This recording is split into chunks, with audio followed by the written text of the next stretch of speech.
Assalamualaikum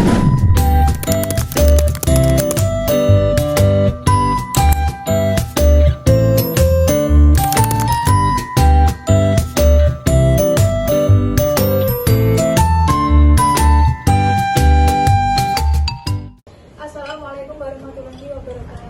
Waalaikumsalam warahmatullahi wabarakatuh. Langsung saja selamat pagi Ibu dan selamat pagi adik-adik semuanya. Selamat pagi. Selamat pagi. Selamat pagi adik-adik semuanya. Pagi. Ya, jadi di sini kakak-kakak mau mengajarkan pelajaran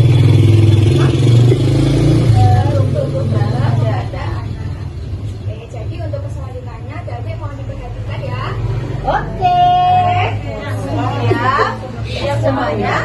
Siap ya. Siap. Ini adik namanya siapa? Namanya siapa? Akila. Nama kandungnya siapa?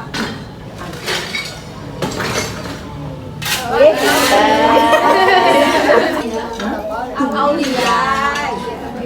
Nanti semangat ya sampai selesai, oke? Tangan dua. Jadinya setelah itunya. Mbak. Kan bisa sekolah kayak gini. Video sekolah. Terima kasih. Jadi ini nanti kita akan menjelaskan mengenai apa itu antisipasi guidance atau antisipasi peraturan-peraturan yang harus orang tua terapkan terhadap anak-anak untuk menghindari kecelakaan atau bahaya pada anak-anak. Dan juga nanti akan menjelaskan tentang karakteristik anak usia mulai dari 3 tahun sampai dengan 5 tahun itu seperti apa, kemudian tumbuh kembang anak seharusnya seperti apa, dan juga bahaya yang harus diketahui ibu-ibu dan upaya apa yang harus dilakukan agar anak tersebut terhindar dari bahaya-bahayanya. Jadi yang pertama, untuk anticipatory guidance adalah petunjuk atau peraturan yang orang tua harus mengarahkan dan membimbing anak agar anak mendapatkan tumbuh kembang yang normal. Kita lanjutkan ke yang anticipatory guidance atau orang tua harus membimbing sehingga anaknya berkembang dengan normal. Seperti ketika anak, kalau istilahnya sekarang itu kan tantrum atau rewel, jangan langsung dikasih HP, karena ketika orang tua memberikan HP kepada anak itu nanti anak akan menjadi kecanduan. Lebih baik anak diajak untuk bermain, atau mungkin ketika rewel banget itu ditanya mereka itu pengennya apa. Kan nggak mungkin setiap anak maunya HP terus, jadi kita harus mengalihkan, karena juga kan berdampak pada kesehatan matanya. Kemudian anak kalau dikasih HP di usia yang terlalu dini juga nanti perkembangan bicaranya itu juga terlambat, kadang seperti itu. Kemudian untuk karakteristik anak yang perlu kita ketahui, kalau saya boleh tahu anak-anaknya ini rata-rata usia berapa? 5 tahun, 4 tahun, 3 tahun, ya 3 tahun. Jadi bila anak yang berusia 3 tahun itu, ibu-ibu harus meningkatkan minat anak terhadap sesuatu. Misal anak suka bermain bola, kita terus tingkatkan minatnya tersebut, kita arahkan, asalkan hal yang disukai anak itu positif, seperti itu. Jadi harus lebih diarahkan, karena kan prestasi itu tidak melulu mengenai tentang pelajaran anak nanti ketika di sekolah, tidak seperti itu. Jadi misal anak suka hobi, misal memasak, kita ajarkan aja. Tetapi untuk anak yang masih usia di sekolah 5 tahun atau mungkin nanti saat SD, tetap harus didampingi oleh orang tuanya. Kemudian orang tua juga harus menekankan batasan dan aturan-aturan kepada anak-anak. Seperti anak nggak boleh main di jalan raya, seperti itu. Kalau bermain di jalan jam seperti ini harus didampingi, karena kan kita tidak tahu bahaya tersebut bisa datang karena apa. Misal anak tiba-tiba menyeberang, atau mungkin orang lain yang justru lalai mengendarai sepeda motor terlalu kencang kan bisa kayak istilahnya nyerempet anak gitu. Ya, jadi tetap harus didampingi, meskipun kalau di sekitar ada ramai orang pun kita juga harus titipkan, misalkan Pak tolong atau Bu tolong awasi anak saya ya, seperti itu. Kemudian untuk anak usia 4 tahun biasanya kan anak cenderung lebih agresif, seperti aku mau minta ini, aku mau minta itu. Kalau nggak diturutin mereka bisa marah seperti itu. Kita harus bisa mengajak bermain tadi yang saya katakan, bermain di luar ruangan atau mungkin bermain di dalam rumah seperti permainan yang mengasah otak, atau mungkin bermain bola, nanti lempar bola seperti itu. Untuk anak usia 3 dan 4 tahun ini, untuk tahap perkembangannya pun sebenarnya apakah sudah ada yang bisa misal memakai baju sendiri? Ini pakai celana. Pakai celana. Ini. Kan pakai baju sendiri apa enggak? Bisa. Bisa mandi sendiri. Terus biasanya anak usia 4 tahun atau mungkin 5 tahun kan cenderung kadang mulai bertanya seperti kepo tentang apa itu seksualitas, ya kan? Seperti apa sih ini alat kemaluan? Kita harus bisa menjelaskan sesederhana mungkin agar anak-anak tahu. Kan kadang ya enggak gimana ya, mungkin masih tabu di kalangan kita masyarakat ini. Tetapi pendidikan seksualitas ini harus diajarkan sedini mungkin oleh orang tua. Seperti itu. Jadi misal untuk area kemaluan ini nggak boleh disentuh sama orang lain ya. Seperti itu kita ajarkan. Kemudian untuk usia 5 tahun, anak kan sudah memasuki usia sekolah. Jadi orang tua harus menyiapkan anak seperti di rumah sudah diajarkan menulis atau menggambar, mewarnai. Itu juga bisa merangsang motorik anak. Terkadang itu ada yang sudah TK ataupun SD nggak bisa baca, masih tulisannya itu masih beracak-acakan banget seperti itu. Jadi harus dilatih di rumah, terus dilatih.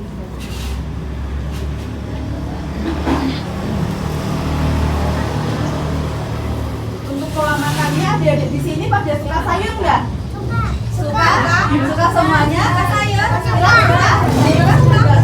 Ada yang nggak suka, ada yang nggak suka.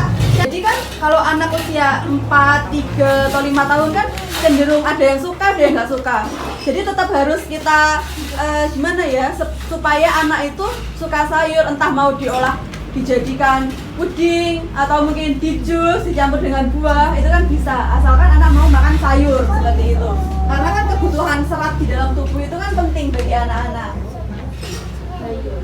Kemudian untuk kalau makannya masih disuapin apa sudah makan sendiri? Makan sendiri. Makan sendiri. Makan sendiri. Anak-anak sudah bisa makan sendiri, usahakan memakai alat makan yang tidak mudah pecah, seperti dari plastik. Iya, yang penting tidak mudah pecah, karena kalau misalkan saat dibawa anak tiba-tiba pecah kan dapat membahayakan anak, seperti itu. Kemudian untuk BAB dan BAK-nya ini masih mungkin ditatur atau gimana untuk ke kamar mandinya, atau sudah bisa sendiri? Sudah langsung sudah sendiri. Jadi anak-anak harus dikasih pengetahuan tentang toilet training kalau bahasa kerennya. Jadi anak-anak sudah harus bisa ke kamar mandi sendiri. Tapi kalau misalkan kamar mandinya jauh dari rumah, mungkin ada di belakang, itu tetap harus didampingi. Tetapi anak-anak harus bisa ke kamar mandinya itu, misal kalau pipis atau BAB itu sudah bisa sendiri. Kalau mungkin bersihinnya nggak terlalu bersih, nanti bisa ibunya atau mungkin ayahnya bersihkan lebih bersih lagi. Terus anak-anak juga setelah BAB BAK diajari untuk cuci tangan.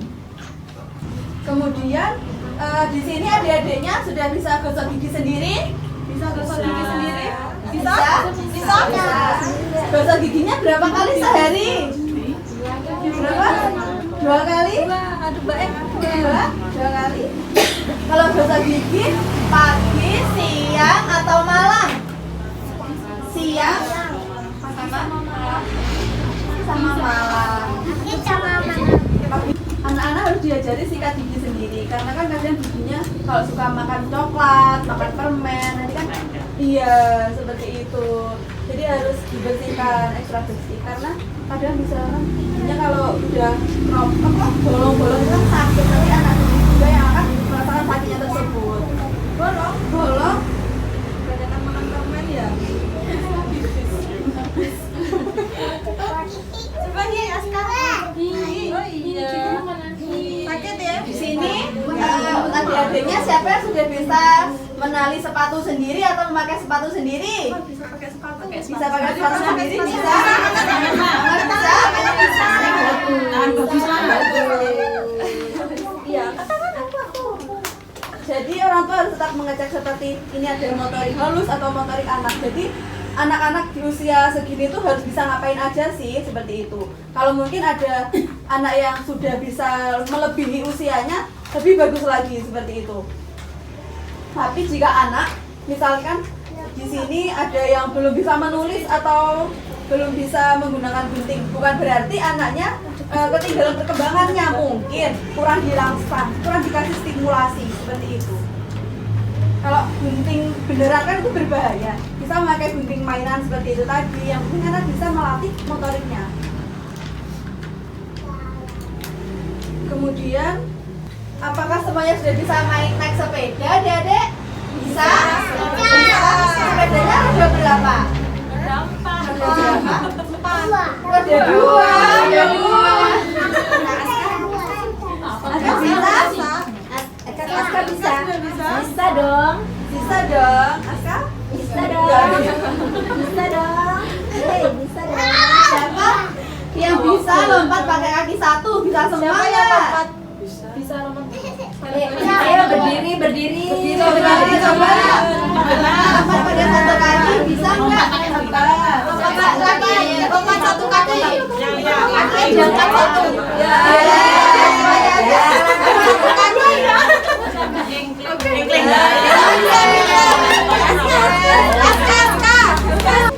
Ada yang suka main bola di sini? Ada.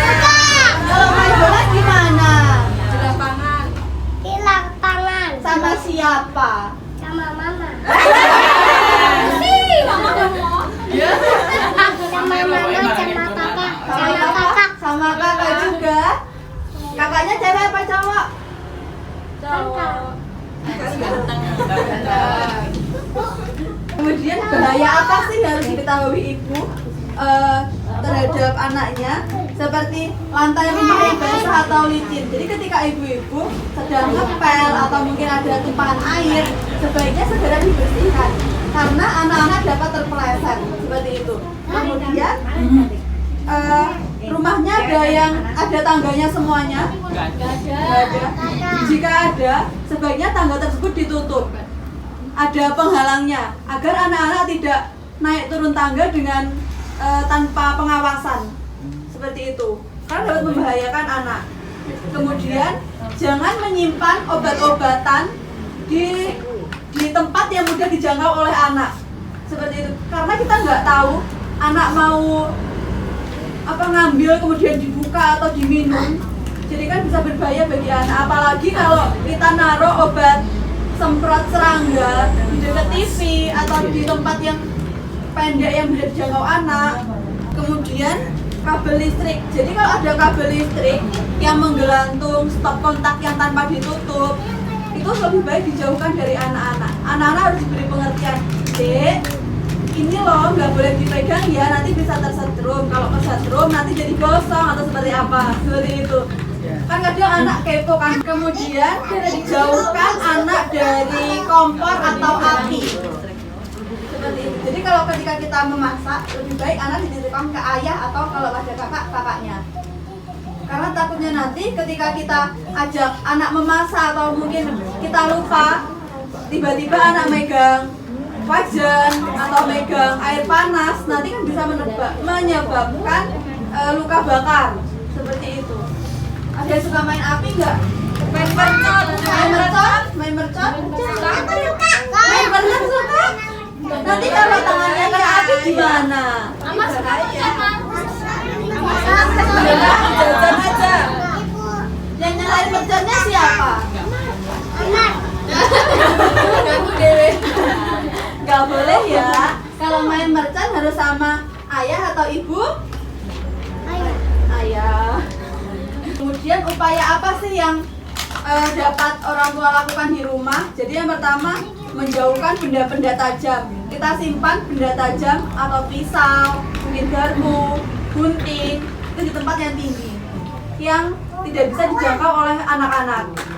Kemudian benda-benda kecil. Kadang kan anak suka memasukkan benda-benda kecil atau mungkin kelereng, kancing baju, mungkin ke mulut, ke hidung atau ke telinga. Jadi itu sebaiknya dijauhkan dari anak-anak. Kemudian jaga lantai rumah agar tetap bersih, dijaga. Karena kalau nanti kita nggak tahu ada debu, mungkin ada jarum pentul seperti itu. Kemudian bagi yang ibu-ibu semuanya yang rumahnya di tepi jalan, mungkin jalan agak besar atau mungkin jalan yang gang, sebaiknya dikasih penutup seperti kayak pagar kecil dari prank atau bambu itu loh Bu, biar anak-anaknya itu nggak gampang keluar ke jalan seperti itu. Adik-adik mau nyanyi nggak? Mau nyanyi sama Mbak siapa? Mau sama Mbak Lita apa Mbak Novi? Pak Novi. Mbak Novi.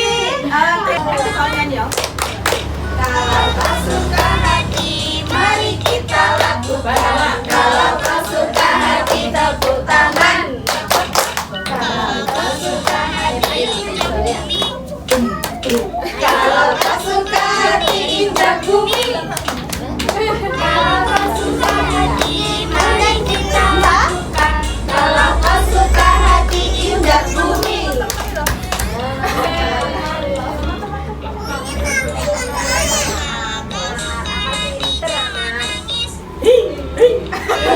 Saya apa nangis?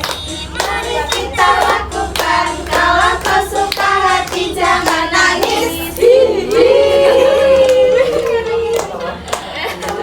Ayo, siapa yang masih suka nangis? Ya sekarang. Kalau kau suka hati, bilang hore, hore. Mari kita lakukan. Kalau kau suka hati, bilang hore, hore.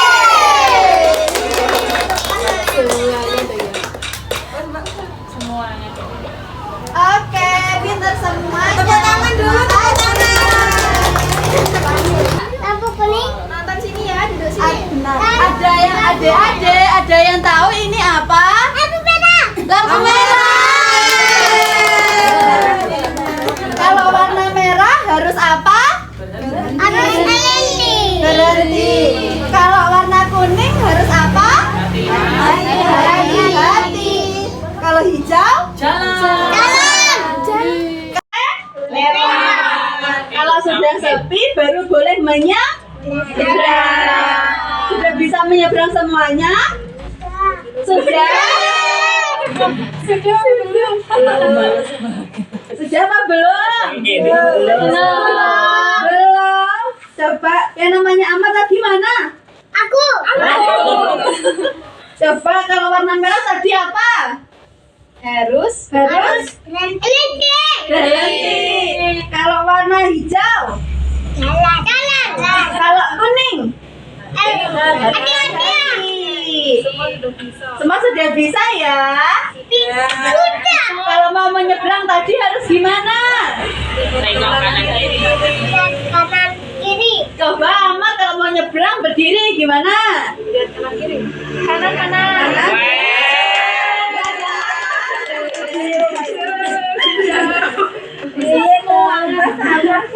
Terjadi nanti apa ya?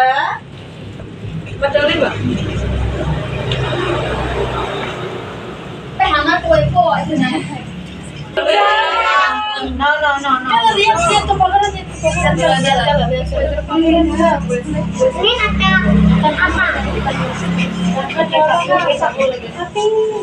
Lihat itu ada apa tadi? Ada apa? Apa ini? Bensin. Itu hewan apa itu? Ini apa? Hewan apa ini namanya? Kambing. Kalau yang kambing gimana?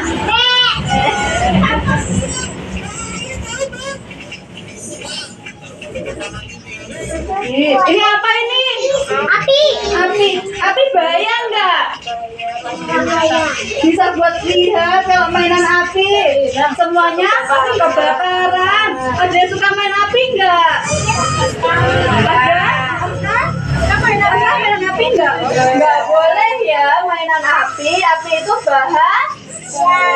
bisa bikin kebakaran.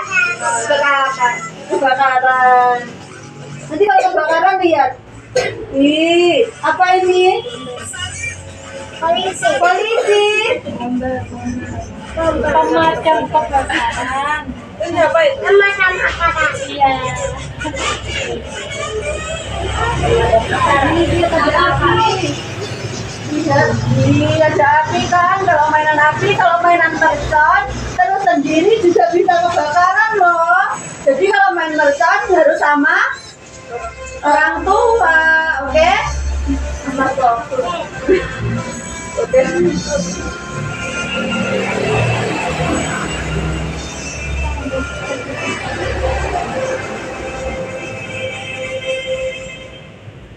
Ya, lihat tempatnya dua orang doang. Nggak punya rumah, nggak punya rumah. Kasian nggak? Kasian, ya kambingnya kasian sama orangnya. Nangis ya orangnya. Nangis ya. Jadi nggak boleh main api ya, nggak boleh main mercon ya, oke? Oke. Nanti nangis kayak gini nanti sedih. Asal mainan mercon nggak boleh ya, nggak boleh ya. Nanti kalau kebakaran gimana?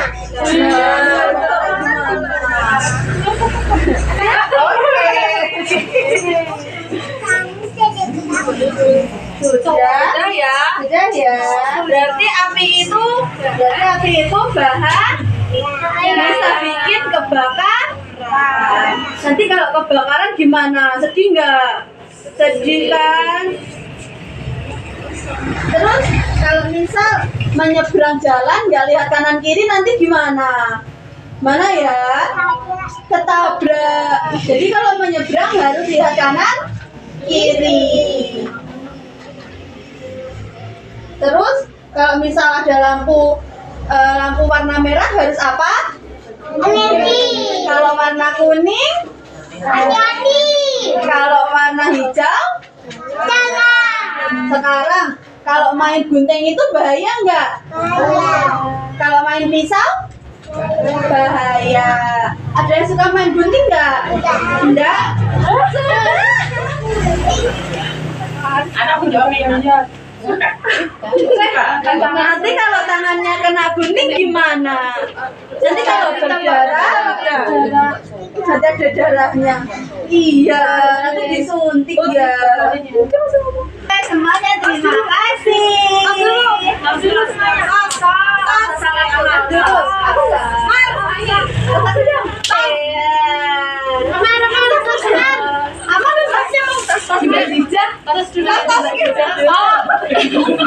Kalau mau makan harus cuci tangan.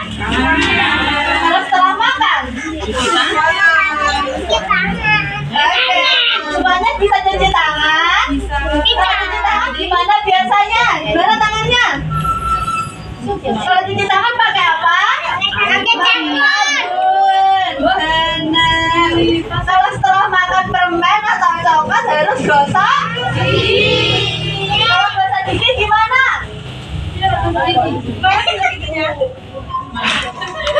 Gosok gigi sehari berapa kali?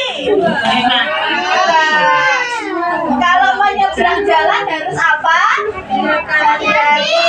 Harus lihat kanan dan kiri. Kalau ada lampu warna merah tandanya berhenti. Kalau warna kuning berhenti. Kalau warna hijau jalan. Api itu berbahaya, bisa menyebabkan apa? Kebakaran. Oke, bisa semua ya? Iya.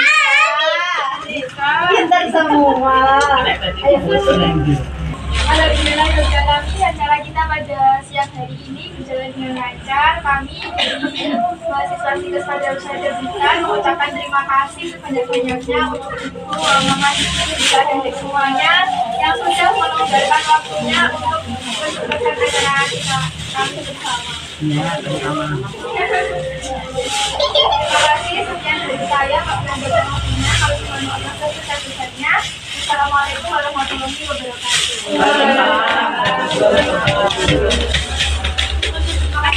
Ayo, Ibu, foto dulu yuk.